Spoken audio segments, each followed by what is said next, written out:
Welcome to Sunita study zone. আজকে আমি তোমাদের সাথে ডাব্লিউবিসিএস নিয়ে কিছু কথা শেয়ার করব। ডাব্লিউবিসিএস যেহেতু সামনেই রয়েছে, মার্চ মাসে হবে বলে জানিয়েছে। তো দেখা যাক কি হয়। তো আমাদের তো প্রিপারেশান নিতে হবে। ক্লার্কশিপ করে তো অনেক দিন চলে গেল। তো ক্লার্কশিপ মেন্স পরীক্ষাটা, তো সেই রিলেটেড আমি অলরেডি আমার পরীক্ষা কেমন হলো না হলো সেই বিষয়ে আমি তোমাদের সাথে আলোচনা করেছি এর আগের ভিডিওতে। তো তোমরা যারা দেখোনি দেখে নিতে পারো এবং কে কত পেয়েছো আমাকে জানাতে পারো। তো ক্লার্কশিপ তো হয়ে গেল, এরপরে আমাদের ডাব্লিউবিসিএসের দিকে এগোতে হবে। মানে আমার মতো ক্যান্ডিডেটদের আমি আমার কথা বলছি, যে কারণ এরপরে ডাব্লিউবিসিএস রয়েছে মার্চে, আর তার সাথে সাথে যে এসএসসির গ্রুপ সি গ্রুপ ডি এই পরীক্ষাগুলো রয়েছে, তারপর এনটিপিসি, মেন আমার হচ্ছে ডাব্লিউবিসিএস। তো কিভাবে পড়াশোনাটা আমি করব, কিংবা কিভাবে করলে একটু সুবিধা হয়, স্টাডি রুটিনটা কীরকম মানে হওয়া দরকার, কিংবা কতক্ষণ একটু সময় দিলে ভালো হয়। যারা মানে আমার মতো যে বাইরে কোনো জব করো না, ঘরে থাকো, ঘরে টুকটাক কাজ করো, তার সাথে পড়াশোনা করো, এই আর কি। তো সেই রিলেটেড আমি একটা ছোট্ট একটা ভিডিও তোমাদের সাথে শেয়ার করছি। তো চলো শুরু করা যাক। প্রথমেই আমি আসি হচ্ছে মানে কিভাবে তোমাদের মানে পড়া উচিত, কিংবা কোন কোন টপিক থাকে। যারা নতুন তারা হয়তো ডাব্লিউবিসি সম্পর্কে শুরু করতে চাইছো, কিছুই জানো না, মানে কোন কোন টপিক থাকবে, মানে কোন কোন সাবজেক্ট থাকবে, এবং কোন সাবজেক্টের উপর একটু বেশি গুরুত্ব দিতে হবে, কোনগুলোকে রেগুলার পড়াশোনার মধ্যে একটু চর্চার মধ্যে রাখলে ভালো হয়। তো এই বিষয়ে আলোচনা করব। তো প্রথমে আমি যেটা তোমাদের সাথে শেয়ার করব সেটা হলো ইংলিশ। আমরা যারা বাংলা মিডিয়ামের ছাত্র কিংবা ছাত্রী, তাদের জন্য ইংলিশটা কিন্তু খুব একটু ডিফিকাল্ট হয়ে যায়। মানে অনেকেই দেখবে যে ইতিহাস খুব ভালো পড়ে নিচ্ছে ডাব্লিউবিসিএসের জন্য, ভাবে কি ডাব্লিউবিসিএস মানেই ইতিহাস পড়লে একেবারে আর কিছুর দরকার নেই, আর তার সাথে ইতিহাস ভূগোল এই সব সাবজেক্টগুলো। কিন্তু না, ইংলিশটাকে কিন্তু খুব ভালোভাবে গুরুত্ব দিতে হবে, কারণ আমাদের বেশিরভাগ ছাত্রছাত্রীদের ইংলিশে উইকনেস থাকে। তার জন্য আমি প্রথমেই রেখেছি ইংলিশটাকে। তো সেক্ষেত্রে তোমরা কিন্তু ইংলিশ গ্রামারও পড়তে পারো এবং ভোকাবও পড়তে পারো। যেমন দেখো আমি কি রেখেছি, আমি রেখেছি গ্রামার আর ভোকাব। যেদিন ধরো আমার বেশি একটু সময় আছে পড়ার জন্য, তো সেদিন আমি গ্রামারও পড়লাম 1 ঘন্টা কিংবা আধা ঘন্টা, যার যেরকম সময় হয়, কেউ 2 ঘন্টাও পড়তে পারো, এবং তার সাথে ভোকাব রাখলাম। মানে যেদিন বেশি সময় সেদিন একটু গ্রামারও রাখলাম, একটু ভোকাবও রাখলাম। আবার যেদিন মনে হচ্ছে না সময়, আমি পড়াশোনার সময়টা খুব বেশি পাবো না আজকে, তো সেক্ষেত্রে আমি যে কোনো একটা রাখলাম। মানে 1 ঘন্টা বলেছি, তো সেই 1 ঘন্টার জায়গায় হয়তো গ্রামার অথবা ভোকাব আমি আধা ঘন্টা 30 মিনিট রাখলাম, কিন্তু তবুও রাখলাম। মানে এইভাবে আমরা যদি চলি তাহলে বেটার হয়। তো নেক্সট আমাদের কি আছে, নেক্সট রয়েছে হচ্ছে ম্যাথ অথবা জিআই কিংবা ম্যাথ জিআই। এবার যারা অনেকটা বেশি পড়বে, দিনে 8 ঘন্টা 10 ঘন্টা করে পড়বে, তারা দুটোই করে, রোজ 1 ঘন্টা হয়তো ম্যাথ প্র্যাকটিস করলে 1 ঘন্টা জিআই, কিংবা কারো হয়তো জিআইটা খুব স্ট্রং দরকার নেই, প্রতিদিন একটু জাস্ট টাচে রাখো, আধা ঘন্টা করো, ম্যাথ 1 ঘন্টা করো। মানে এইভাবে তোমরা এগোতে পারো। কিংবা যাদের সময় নেই, যারা আরও অনেক কিছু করো পড়াশোনার সাথে সাথে, হয়তো মানে আমার মতো মানে সংসারের সাথে যুক্ত আর কি, সংসারী মানুষ, কিংবা যারা বাইরে জব করো, তাদের পক্ষে তো সবসময় 8-10 ঘন্টা দেওয়া সম্ভব হয় না। তো সেক্ষেত্রে তোমরা কিন্তু ম্যাথ অথবা জিআই রাখতে পারো, কিন্তু রাখতে হবে রোজ আধা ঘন্টা হলেও ইংলিশ, আধা ঘন্টা হলেও ম্যাথ জিআই রাখতে হবে। নেক্সট আসছি হচ্ছে আমরা কারেন্ট অ্যাফেয়ার্সে। এবার কারেন্ট অ্যাফেয়ার্সটা খুব ইম্পর্ট্যান্ট। অনেকেই কী করো বলো তো, আমি দেখেছি আমার যেহেতু দীর্ঘদিনের মানে অভিজ্ঞতা ডাব্লিউবিসিএসের এই জার্নিতে, তো সেক্ষেত্রে আমি হচ্ছে দেখেছি যে কারেন্ট অ্যাফেয়ার্সটা বেশিরভাগ স্টুডেন্টই কী করে, একদম পরীক্ষার আগে তখন পড়ে যায়। মানে সারা বছর সব সাবজেক্ট পড়ে রাখে, এবং তারপরে কী করে শুধুমাত্র মানে কারেন্ট অ্যাফেয়ার্সটা হয়তো পরীক্ষার আগের 4 দিন 5 দিন 6 দিন 7 দিন, কিংবা অনেকে তো শুধু পরীক্ষার আগেও 100-150 পেজের পিডিএফটা কালেক্ট করে নিয়ে পড়ে। কিন্তু দেখো মানে এখন যেভাবে কোয়েশ্চেনের প্যাটার্ন পাল্টাচ্ছে, সেক্ষেত্রে শুধুমাত্র আমি পরীক্ষার আগে একটু মোস্ট ইম্পর্ট্যান্ট টপিক দেখলাম আর পড়ে চলে গেলাম, তা কিন্তু হবে না। রোজ কারেন্ট অ্যাফেয়ার্সটা একটু হলেও তোমাদের রাখতে হবে। যেমন যারা বেশি সময় পাবে কিংবা কারেন্ট অ্যাফেয়ার্স পড়তে ইন্টারেস্টেড, আমার যেমন ভীষণ ভালো লাগে কারেন্ট অ্যাফেয়ার্স পড়তে, মানে কিছু পড়ি না পড়ি মনে হয় একটু যেন আধা ঘন্টা কারেন্ট অ্যাফেয়ার্স পড়লে ভালো লাগে। তো সেক্ষেত্রে তোমরা যাদের বেশি সময় আছে তারা 1 ঘন্টা দেবে কারেন্ট অ্যাফেয়ার্সে। আর যাদের মনে হচ্ছে না সময় বড্ড কম, আমাকে অফিসে যেতে হয়, কিংবা অফিসের একটু কাজের ফাঁকে যদি সময় পাও, কিংবা যাতায়াতের পথে একটু মোবাইলটা খুলে রোজ 10 মিনিট 15 মিনিট আধা ঘন্টা যে যেমন সময় পাবে একটু কারেন্ট অ্যাফেয়ার্সটা পড়ো। রোজ রেগুলার বেসিসে পড়ো। অনেকের রেগুলার হয় না, ঠিক আছে, রেগুলার হয় না, তাহলে তোমরা মানে সপ্তাহে পড়ো, উইকলি কারেন্ট অ্যাফেয়ার্স পড়ো, এরকমও কিন্তু হবে। তো আমি চেষ্টা করি বেশিরভাগ দিনই কারেন্ট অ্যাফেয়ার্সটা দেখার। মানে আগে যেহেতু এখন কয়েকদিন হচ্ছিল না, কারণ ক্লার্কশিপ মেন্সটা নিয়ে একটু ব্যস্ত ছিলাম।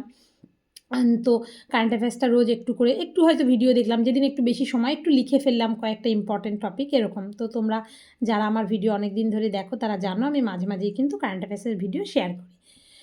তো এবার নেক্সট নেক্সট হলো সায়েন্সটা মোস্ট ইম্পর্টেন্ট পার্ট, যেটা বেশিরভাগ বিশেষ করে আর্টসের স্টুডেন্টরা কিন্তু এটাকে মানে ভাবে সায়েন্সে ভয় পায় যে না পরে পড়বো, সায়েন্সে 25 নাম্বার তো সেক্ষেত্রে আমি মানে পরে তুলে নেব সায়েন্সটা, মানে এরকম তারা মানে ভাবে, কিন্তু আলটিমেটলি কিন্তু হয় না।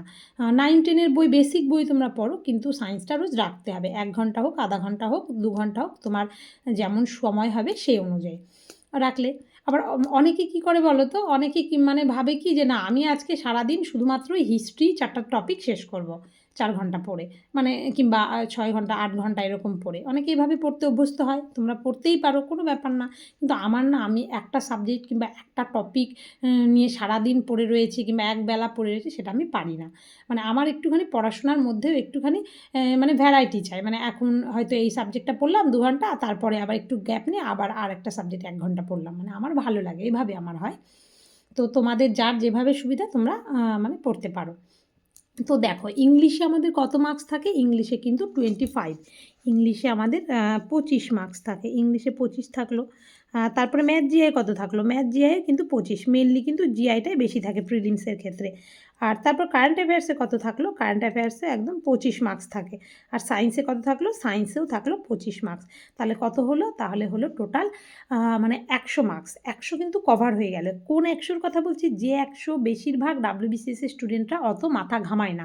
হয়তো অনেকে থাকে ম্যাথ জিআই খুব ভালো, তারা ম্যাথ জিআই 25টার মধ্যে 22টা 23টা, বেশিরভাগ 25টাই পারে, কারণ খুব একটা কঠিন আসে না, জিআইটা বেশি আসে, ম্যাথটা কম আসে। তো সেক্ষেত্রে এখানে হয়তো 25-এর মধ্যে 22-23 মানে 20+ তুলে নিচ্ছে। ইংলিশে বেশিরভাগ স্টুডেন্টই ধরে রাখে 10 থেকে 15, আর কারেন্ট অ্যাফেয়ার্সে ওরকম 8-10, মানে এরকম, এর বেশি নয়, 15, মানে যারা মোটামুটি পড়ে 15ও নয়। আর সায়েন্সেও তাই এরকম 10 এরকম টাইপের। তো আমি প্রথমেই কথা বললাম ওর জন্য বেশিরভাগ স্টুডেন্টদের যে উইক পয়েন্টটা থাকে সেটা নিয়ে, যে এই 4টাকে কিন্তু আমরা বেশিরভাগ সময় স্কিপ করে যাই, যে না আমার ম্যাথ যে ভালো প্র্যাকটিস আছে, আমার দরকার নাই, কারেন্ট অ্যাফেয়ার্সটা পরীক্ষার আগে পড়ে নেবো, সায়েন্স তো আমি খুব একটা বেশি পারি না, আর ইংলিশে তো আমি বাংলা মিডিয়ামের স্টুডেন্ট, হয় না। তো আমি বললাম যে এই 100টা, মানে এই 100 নাম্বারের ওপরে তোমরা আগে বেশি গুরুত্ব দাও। তো সেক্ষেত্রে আমি 1 ঘন্টা 1 ঘন্টা করে বলেছি সব সাবজেক্টগুলো, তোমাদের দরকার নেই, তোমরা যদি কম সময় পাও তোমরা 30 মিনিট করে রাখো, 30 minute English, 30 minute math GI, math অথবা জিআই, 30 মিনিটের current affairs, 30 minute science, just টাচে রাখো। কিংবা অনেকে এটাও করতে পারো যে মানে 2 দিন ইংলিশ করলে, তারপরে আবার 2 দিন হয়তো তুমি সায়েন্স করলে, এরকম অল্টারনেটিভ ওয়েতেও করতে পারো। তো হলো 100 নাম্বার, 200-র মধ্যে যে 100 নাম্বার আমরা সকলেই কিন্তু এড়িয়ে চলি। তো এবার আর আমরা কোন বিষয়ের উপর গুরুত্ব দিই বলো তো, আমরা সবথেকে বেশি গুরুত্ব দিই এই যে হিস্ট্রি, মানে আগে বলা হতো যে হিস্ট্রি যার ডাব্লিউবিসিএস তার, মানে এরকম একটা কথা। তো এখন কিন্তু সেই বিষয়টা মোটেই মানে ফলো করা হয় না, এখন সব সাবজেক্টের উপরে কম বেশি গুরুত্ব তোমাকে দিতেই হবে ওয়েটেজ বুঝে। তো হিস্ট্রিটা মোস্ট ইম্পর্টেন্ট, হিস্ট্রি এবং আইএনএম মিলে এটা তো আমাদের গুরুত্ব দিতেই হবে, কিছু করার নেই, কারণ এখানে কত মার্কস থাকে, এখানে মোটামুটি 50 মার্কস থাকে, মানে 50 নাম্বার হিস্ট্রি, অ্যানসিয়েন্ট মেডিয়েভেল, আর আইএনএম ইন্ডিয়ান ন্যাশনাল মুভমেন্ট, সেটা হচ্ছে এটা 25 আর এটা 25 থাকে, তো টোটাল 50 নাম্বার। তার মানে কি এই জায়গাটায় কিন্তু আমাকে ভালো মতো গুরুত্ব দিতে হবে। তো রোজ এগুলো পড়ার সাথে সাথে আমরা যদি 1 ঘন্টা করে হিস্ট্রি রাখি অথবা আইএনএম, যার যেরকম ভালো লাগে, মানে ধরো তুমি পরপর 3 দিন হিস্ট্রি পড়লে, নেক্সট 3 দিন আইএনএম পড়লে 1 ঘন্টা করে, কিংবা যারা বেশি সময় পাচ্ছ 8-10 ঘন্টা পড়তে পারছো, তারা রোজই রাখছো, রোজ 1 ঘন্টা করে হিস্ট্রি, 1 ঘন্টা করে আইএনএম রাখছো, যার যেরকম সুবিধা, কিন্তু হিস্ট্রি কিংবা আইএনএম রোজ 1 ঘন্টা করে হলেও রাখো। আবার অনেকে মনে করছেন আমি নেক্সট 7 দিনে আমি নতুন শুরু করছি, তারা হিস্ট্রিটাই শুধু পড়বো, হ্যাঁ সেটাও পড়তে পারো, কিন্তু পড়তে হবে। আমি যেভাবে পড়ে এসেছি এত বছর, এবং আমি মোটামুটি 20 থেকে ডাব্লিউবিসিএস মেন্স দিচ্ছি, তো আমি আমার এক্সপিরিয়েন্সটা শেয়ার করছি। তো নেক্সট হচ্ছে জিওগ্রাফি। তো জিওগ্রাফিটাও ভীষণ ইম্পর্টেন্ট একটা পোর্শন। আমার আগে না সত্যি কথা বলতে জিওগ্রাফিতে প্রচুর ভয় লাগতো, কিন্তু তারপরে জিওগ্রাফিটা মানে তোমার ধরো হিস্ট্রিতেও ভয় লাগতো প্রচুর, কারণ আমি যেখানে পড়তাম সেখানে একটা স্যার এত ভালোভাবে পড়াতো, তো সেক্ষেত্রে আমার আমি যেহেতু সায়েন্সের স্টুডেন্ট, তো হিস্ট্রির ভয়টা আমার একদম কেটে গেছিলো, মানে হিস্ট্রিটাকে ভালোবেসে ক্রোনোলজি ওয়াইজ, সাল ওয়াইজ ভালোবেসে পড়তে থাকলাম। তো তারপরে আমি জিওগ্রাফিটা আমার ভীষণ ভয় লাগতো। তো জিওগ্রাফি না ম্যাপ ছাড়া ওইভাবে মনে রাখা মানে আমি মানে পারতাম না, ভালো লাগতো না। তো তারপরে আমি কি করলাম, ম্যাপ পয়েন্টিং করে, করে পড়ার চেষ্টা করলাম। মানে নিজেই ম্যাপ কিনে ম্যাপ করে তোমরা যদি পড়ো না, সেক্ষেত্রে খুব হেল্পফুল হবে। তোমরা যদি বলো কিংবা চাও, আমি এরপরে কোনো একটা ভিডিওতে মানে প্রত্যেকটা সাবজেক্ট কীভাবে কিংবা কোন বই থেকে কভার করলে ভালো হয় এই রিলেটেড একটা ভিডিও করতে পারি। তোমরা কমেন্টে জানিও। যে জিওগ্রাফির আমার অনেক ম্যাপ করা আছে, যারা অনেক দিন ধরে আমার ভিডিও ফলো করো তারা জানো যে আমি কিন্তু মাঝে মাঝে ম্যাপ ধরে ধরে পড়ি এবং সেটা তোমাদের সাথে শেয়ার করি। কারণ আমি কিন্তু কোনো মানে শিক্ষক কিংবা শিক্ষিকা নই, আমি কোনো শিক্ষিকা নই যে আমি তোমাদের সাথে মানে এটা এইভাবে হবে, এটাই সঠিক সেভাবে তুলে ধরবো। আমি জাস্ট তোমাদের মতোই একজন পরীক্ষার্থী, বেশ কয়েক বছর ধরে দিচ্ছি, যারা নতুন তাদের কাছে আমি আমার এক্সপিরিয়েন্সটা তুলে ধরছি, এই আর কি। তো জিওগ্রাফি আমাদের 25 নম্বর, তার মধ্যে ওয়েস্ট বেঙ্গল জিওগ্রাফি থাকে এবং তার সাথে ইন্ডিয়ান জিওগ্রাফি থাকে। তো যারা নতুন মনে করছে একদম, তাদের জন্য এই ভিডিওটা একটুখানি মানে জানা, একটু ডাব্লিউবিসিএসে কোন কোন সাবজেক্ট থাকে, কোনটার একটু গুরুত্ব দিতে হবে, কেমনভাবে, কোনটার গুরুত্ব কম, কোনটা বেশি, এই রিলেটেড একটু আলোচনা।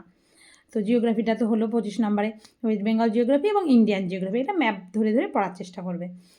তারপরে যেটা থাকলো সেটা হচ্ছে ইকোনমিক্স অথবা কনস্টিটিউশন। এটার উপরেও আমি কিন্তু 1 ঘন্টা করে রেখেছি। মানে তোমার ধরো এখানেও তোমার 25 মার্কস রয়েছে, মানে দুটো মিলিয়ে 25 মার্কস রয়েছে কিন্তু এক্ষেত্রে। তো এখানে মানে যতগুলো সাবজেক্ট আছে তার মধ্যে এই ইকোনমিক্স এবং কনস্টিটিউশনের মানে গুরুত্বটা একটু কম, মানে ইন্ডিভিজুয়ালি ধরলে, কারণ দুটো মিলিয়ে আমার 25 মার্কস রয়েছে। তো দেখো, তো কাউন্ট করো, 25, 25, 50, 75, 100, 50, 25 মানে 200 মার্কস কিন্তু আমার অলরেডি কভার হয়ে গেল। আমি তোমাদের সাথে 200 নাম্বারের কথা শেয়ার করলাম। তো এই 200 নাম্বার আমরা কিভাবে পড়তে পারি সেই রিলেটেড। তো দেখো, আমরা যদি 1 ঘন্টা করেও পড়ি, সব বিষয়ে 1 ঘন্টা দিলাম, তাও কিন্তু কত ঘন্টা হচ্ছে, তাও কিন্তু 200 মার্কস আমাকে 7 আওয়ার। আমি যেখানে তোমাদের 7 আওয়ারের একটা বললাম যে 1 ঘন্টা ইংলিশ, 1 ঘন্টা math, current affairs, science, history অথবা আইএনএম, জিওগ্রাফি, ইকোনমিক্স। তোমরা যদি চাও 7 থেকে 8 ঘন্টা, মানে হিস্ট্রি আর আইএনএমের যে বিষয়টা আছে সেটাকে কিন্তু 1 ঘন্টা হিস্ট্রি, 1 ঘন্টা আইএনএম দিতে পারো। মানে 8 ঘন্টাও কিন্তু 7 টু মানে মোটামুটি 8 আওয়ার। এইটা যদি তোমরা বাড়িতে থাকো, যারা মনে করছো যে আমরা বাড়িতে আছে 8 ঘন্টা দিতে পারবে, তাদের জন্য খুব ভালো। আর যারা মনে করছো যে না, আমি হচ্ছে বাইরে চাকরি করি কিংবা সংসারে অনেক কাজ করতে হয় বা টিউশন পড়ায় অনেক, তো সেই কারণ কি ডাব্লিউবিসিএস একটা লং জার্নি, সেক্ষেত্রে শুধুমাত্র ডাব্লিউবিসিএস নিয়ে থাকাটা, যারা নতুন স্টুডেন্ট প্রথম শুরু করছে বা 1 বছর 2 বছর হলো এই জার্নিতে আছে, তাদের জন্য সুবিধা। কিন্তু যারা আমার মতো অনেক পুরানো স্টুডেন্ট, অনেক দিন ধরে আছো, তো তাদের জন্য শুধুই পড়াশোনায় প্রতিদিন 10 ঘন্টা, 12 ঘন্টা, 8 ঘন্টা দেওয়াটা একটু চাপ হয়ে যায়।